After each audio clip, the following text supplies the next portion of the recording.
কংগ্ৰেছে এটা কথা বাৰম্বাৰ কৈ আছে, খালি ভোট চুৰি ভয় কৰে নে তেওঁলোকে ভোট চুৰি মানে কি? আমি অলপ মিয়াৰ ভোট চুৰি কৰিব খুজিছো।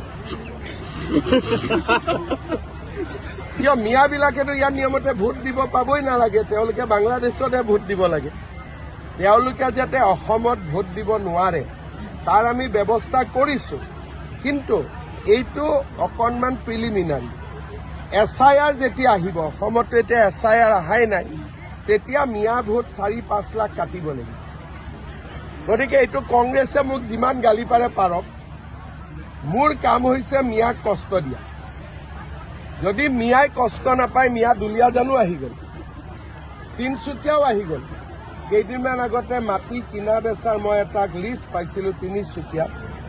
হিন্দুৱে বিক্ৰী কৰা বেছি, মিয়া মুছলমানে কিনা বেছি। তাৰমানে ডিগবৈ, তিনিচুকীয়া, দুলীয়াজানলৈকে মিয়া আহি গ'ল। এতিয়া যদি আমি সাৱধান নহওঁ, কেতিয়া সাৱধান হওঁ? সেইকাৰণে এছাৰততো কোনো অসমীয়া মানুহৰ কষ্ট হোৱা নাই, অলপ মিয়াই কষ্ট পাওক না, তাত আমি কিয়